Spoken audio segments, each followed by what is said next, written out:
Hélène à la tête de la délégation, quels impacts cette présence aura-t-elle sur la reconnaissance internationale du cinéma gaspésien? Découvrez les perspectives et les attentes de Guillaume pour ce prestigieux festival de films indépendants dans cette entrevue. Donc là, je lisais justement sur votre communiqué que vous en êtes à votre 5e collaboration, année de collaboration avec le festival cinéma de Bayou de Lafayette. Est-ce que tu voudrais, avant qu'on rentre dans le sujet de pourquoi vous êtes là aussi, nous raconter un petit peu comment est ce festival comparativement un peu au Perséide? C'est sûr qu'on peut faire des comparaisons, mais aussi de c'est quoi l'ambiance, c'est quoi qu'on y trouve comme type d'art du cinéma? Oui, mais c'est un festival, c'est le plus grand festival francophile, en tout cas aux États-Unis, celui qui a une plus grande attention donnée aux œuvres francophones de la France, Québec. Il y avait des cinéastes acadiens aussi qui étaient présents sur place. Puis, moi, c'était ma première expérience en tant que directeur de la programmation là-bas, la première fois que même que je visitais la Louisiane au complet comme ça. Alors, j'ai découvert vraiment un festival qui s'apparente beaucoup au nôtre, tout de même, avec la salle en question, une salle coquette, intime. Ce sont surtout des cinéphiles passionnés qui se présentent au festival. C'est pas un festival grand public avec, mettons, un tapis rouge exubérant des premières mondiales, tu sais, comme pas un festival qui s'apparente, mettons, peut-être comme celui de Cannes ou Berlin, là, ou peut-être Hmm. le Festival de Toronto. Un festival intime. Dès que les films se terminent, les gens peuvent directement aller voir les cinéastes, pouvoir parler des films avec eux dans leur espace lounge, un peu comme nous avons, nous, à Percé dans notre centre d'art. Alors, ça, c'est quelque chose que j'ai beaucoup, beaucoup aimé. Un festival proche de son public. Les cinéastes sont passionnés, sont contents d'être présents. Même rencontré un cinéaste louisianais qui fait des documentaires quand même cru. Puis, c'est un jeune cinéaste, lui, passionné par la culture, par le rayonnement que peuvent avoir des œuvres. Alors, pour ça, ça a été très influent ou plutôt enrichissant comme expérience. C'est vraiment quelque chose qu'on veut faire, qu'on veut reproduire encore pour le futur dans de nombreuses années. Ben oui, justement, c'est quoi l'important justement d'une collaboration de même, puis de sortir justement du pays et de collaborer comme ça à l'extérieur? Qu'est-ce que ça apporte au Perséide, par exemple, au cinéma et Perséide? Mais je pense, ce que ça apporte au Perside, c'est de pouvoir offrir une vitrine à ce genre de cinéma. Parce que oui, on est un festival qui essaie de promouvoir des films de partout dans le monde. On est international avec une attention particulière, bien sûr, aux films québécois, là, pour partager notre propre cinéma. Mais ce qui est important, c'est que pendant un festival, ça dure pas longtemps. Tu sais, c'est vraiment comme une petite vitrine, une fenêtre qui s'ouvre pendant 6 ou 7 jours. Et c'est le moment, je pense, pour les gens de la Gaspésie de pouvoir découvrir du cinéma qu'ils pourraient voir, impossible à voir nulle part ailleurs. Alors, Hmm. on veut amener ce cinéma-là, puis si ça peut influencer les gens, si ça peut inspirer les gens, ben c'est mission accomplie. Alors, je pense que c'est important aussi de montrer tout ça, surtout considérant que la langue française est très minoritaire au pays, alors que, en tout cas, ouais, Hmm. au pays partout en Amérique. Alors, quand on peut avoir la chance de le promouvoir, je pense qu'il faut le faire. Puis, il y a aussi une idée qu'on veut avoir, qu'on voudrait très bien faire aussi cette année, ça serait d'inviter des cinéastes plus acadiens, exact, pour faire une séance plus axée sur leur cinéma, sur leur culture et tout. On l'a fait l'année passée, mais il y avait pas, les Acadiens n'étaient pas présents, mais peut-être une collaboration avec le festival FICFA, festival francophone en Acadie, où je suis même allé là cette année. Et c'est déjà quelque chose qu'on fait un peu avec eux, là.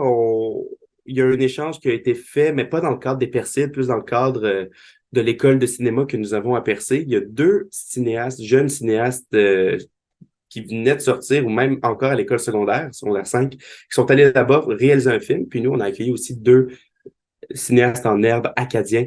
Alors, c'est pour ça que je pense que c'est important. C'est que pendant un festival, c'est court, ça passe vite. Puis, c'est le moment pour les gens de découvrir des films. Surtout qu'il n'y a pas tant de cinéma en Gaspésie pour promouvoir le cinéma d'auteur. C'est surtout le cinéma plus commercial là, Hmm. qui est à l'avant-plan. Donc, pour le cinéma d'auteur comme ça, c'est le moment et on veut offrir cette tribune.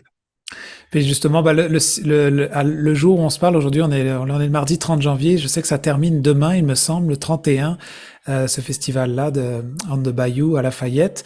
Qu'est-ce que vous y avez amené, vous, en allant là? Je sais que vous êtes, il y a plusieurs réalisateurs qui ont été sélectionnés justement pour être présentés là. Qu'est-ce que vous avez présenté à ce festival-là? On a présenté 6 courts-métrages cette année qui allaient de la comédie au documentaire, film expérimental aussi. On a aussi présenté une œuvre mettons, disons, une œuvre chouchou du Festival des Persides qui est Percy on the Rocks, film réalisé en 1964 par Gilles Calde, qu'on présente pas dans le cadre du festival, mais toujours dans notre salle de cinéma à chaque année quasiment, qui est comme une carte postale, un hymne pour percer de façon humoristique et expérimentale. Alors, ça, c'est le film avec lequel on a clôturé, j'ai clôturé la programmation. Sinon, bon, Bird Bumblebee, qui est un documentaire un documentaire plutôt, c'est une fiction. C'est rare des fictions gaspésiennes même, c'est pour ça que j'ai été Ouais. très séduit par ce film-là. Et c'est un film où on suit un loyaliste. Vous avez les colons américains qui sont retournés, en fait, qui ont fui les colonies britanniques avant que ça devienne les États-Unis pendant la Révolution américaine. Puis c'est comme ça suit de façon fictive un loyaliste en Gaspésie, filmé un peu à la manière ONF. Donc, c'est très, très, très intéressant de ce côté-là. On avait aussi Tatsumi Komiya, documentaire, plus du genre reportage, réalisé, une production de la Fabrique culturelle de Julien Leblanc et Estelle Marcoux, qui parle d'un Japonais qui est arrivé en Gaspésie à Captcha, si ma mémoire est bonne, puis et qui commencé une entreprise de verre soufflé. Sinon, L'Envolée des Sœurs, dont je vous ai parlé tout à l'heure, l'échange Acadie-Gaspésie, ce sont les deux cinéastes gaspésiennes qui sont allés là-bas, qui ont réalisé un film en Acadie, à Moncton, avec l'aide du cinéaste Julien Cadieux. On a d'ailleurs présenté un de ses films à la dernière édition des Persiles, là, Il y a une étoile, splendide cinéaste. Alors, on a présenté ce film-là en grande première américaine. Sinon, il y a eu Magnolia de Marc Durand, cinéaste expérimental de la Gaspésie, c'est un film personnel qui parle de sa mère et il a une approche très, très particulière avec le traitement de l'image, de la pellicule. C'est aussi un hymne à la nature. Puis finalement, l'avant-dernier film était Résonance. Résonance, et on avait deux des membres du film avec nous à Lafayette. On avait avec nous Annie Delonchamp ainsi que Karine Leblanc, qui est respectivement la protagoniste du film ainsi que la productrice. Mhm. Puis, ce film-là, c'est comme un film essai très contemplatif, très introspectif sur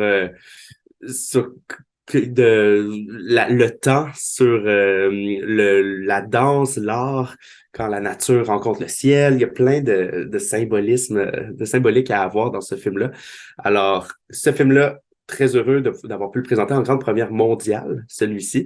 Puis, par ailleurs, hier, on a appris lors de la remise des prix que le film avait remporté le meilleur court-métrage, en fait, une mention du jury pour meilleur court-métrage expérimental. Donc, on est très, très, très content. Ça a bien, bien, bien charmé le public. Et voilà. Puis, pour terminer, Person the Rocks, comme je vous ai dit tout à l'heure. Puis toi, pour terminer là-dessus, parce que si je comprends bien, c'est ta première année comme directeur de la programmation. Est-ce que c'est quoi ton coup de cœur là de ce festival en dehors peut-être de ce que vous êtes venu présenter de Percé, mais de ce que ouais, en général que ce soit forcément des films ou une question d'ambiance ou des Oui. rencontres. J'ai beaucoup aimé dans la programmation du festival les documentaires consacrés à la musique. Il y avait beaucoup de documentaires qui parlaient de l'émergence, l'origine, l'histoire de certains styles musicaux afro-américains ou voire issus du monde noir. Par exemple, il y avait un documentaire sur la Jamaïque, c'est la musique dancehall qui est comme l'ancêtre du reggaeton. Ça combine le rap et le reggae. Super intéressant. Les gens dans le public étaient au rendez-vous. Même des gens de Brooklyn qui étaient venus au festival pour aller voir ce film-là. Sinon, j'ai vu un autre documentaire sur la grande jazzwoman Carol Sloan, qui est considérée comme une des plus grandes chanteuses jazz aux États-Unis. Donc ça, j'ai trouvé ça très intéressant, le côté musical apporté dans le festival. Puis, je suis un passionné de musique, alors pour ça, j'ai été très séduit. Puis, il y avait aussi un groupe louisianais qui faisait de la musique cajun lors d'une des soirées où j'étais là, avec la nourriture traditionnelle louisianaise, qui était au rendez-vous. J'ai pu goûter à la fameuse jambalaya, les pains gumbo. En fait, le gumbo, pardon, pas les pains. Puis, il y a aussi un court-métrage que j'ai vu, très content d'avoir pu découvrir ce film, qui est The Masterpiece, film qui a gagné Grand Prix du jury à Sundance, un des plus grands festivals américains de films indépendants. Alors ça, j'ai été très, très, très heureux de pouvoir voir ces films inédits qui n'ont pas eu encore la chance d'être projetés au Québec. Alors pour ça, c'est toute une chance que j'ai eue. Ouais. Est-ce qu'on peut dire que par cette expérience-là, ça va teinter un petit peu le festival de cet été qui s'en vient à Percé? Oui, ben certainement. Ben, avec cet échange-là, avec cette vitrine qu'on va pouvoir offrir au cinéma de la Louisiane, c'est sûr, ça va faire une projection assez particulière. Ben, je veux dire, très qui va respecter un but, qui va être unique. Et ça, c'est pour offrir de la diversité. Ça va être merveilleux. Sinon, en ce moment, mon travail là, en tant que directeur de la programmation, c'est vraiment d'aller dans les festivals. Je vais d'ailleurs aller à Vue-sur-Mer. J'ai très hâte de voir le festival de documentaire à Gaspé. C'est de découvrir ce qui se passe ailleurs, de s'inspirer des festivals. Il y a aussi une approche que j'aimerais qu'on adopte plus cette année, c'est parce que à Percé, je crois que ce qui démarque ce festival des autres festivals peut-être partout ailleurs, c'est la carte postale où on est. C'est tellement une ville magnifique. Alors, peut-être offrir cinéma et activités pour le public, les gens qui viennent d'ailleurs pour découvrir la ville. Je pense que ça pourrait être très, très bien. Et aussi, c'est plus fort que tout pour cette deuxième édition, c'est vraiment promouvoir le cinéma gaspésien. On a fait une projection l'année passée où c'était la Gaspésie à l'honneur. On a présenté La danse du caribou ainsi que Les enfants de la Rivière-Nouvelle, 2 documentaires splendides et la salle était con. Il y avait des gens qui sont venus de la Matapédia pour voir ce film.